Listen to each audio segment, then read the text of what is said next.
ஜனநாயக ரீதியா ஒரு கையெழுத்து ஆனா போலீஸாரை விட்டு அவர் கையெழுத்து இயக்கத்தை பற்றி சொல்வதென்றால் இரண்டு கருத்துக்கள். ஒன்று, அவர் இன்று நடந்து கொண்ட நடவடிக்கையை நிச்சயம் அவருடைய தந்தையார் குமரி ஆனந்தன் பார்த்திருந்தால் மிகுந்த வருத்தப்பட்டிருப்பார், துயரமடைந்திருப்பார். இவருக்கா போய் நாம் தமிழிசை என்று பெயர் வைத்தோம் என்று அவர் மிக மிக மிக மிக வருத்தத்தோடு இருந்திருப்பார். ஒன்று. இரண்டு, கையெழுத்து இயக்கம் என்பது இல்லங்கள் தோறும் சென்று வாங்குவோம் என்று சொல்லுகிறார்கள். அவர்கள் எந்த இல்லத்திற்கு சென்று வாங்கினார்கள்?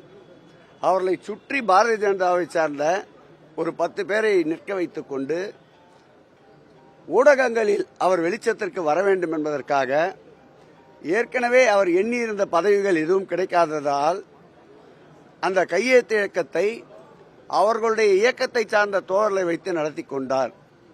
அதோடு மட்டுமில்லாமல் இன்றைக்கு அவர் ஒரு அத்துமீறல் ஒரு சொற்றொடரை பயன்படுத்தி இருக்கின்றார். காலாவதி என்ற சொற்றொடரை. காலாவதியானவர் யார்? பாண்டிச்சேரியிலே காலாவதியானவர். தென்சென்னை நாடாளுமன்ற தேர்தலிலே திராவிட முன்னேற்ற கழகத்தால் காலி செய்யப்பட்டவர் எங்களை பார்த்து காலாவதி என்கிறார். அவரை காலாவதி ஆக்குவதற்கும் அவர் சார்ந்த இயக்கத்தை காலாவதி ஆக்குவதற்கும் தமிழக மக்கள் 2026 சட்டமன்ற தேர்தலில் தயாராக இருக்கிறார்கள் என்பதை அக்கா தமிழிசைக்கு தெரியப்படுத்திக் கொள்கிறேன்.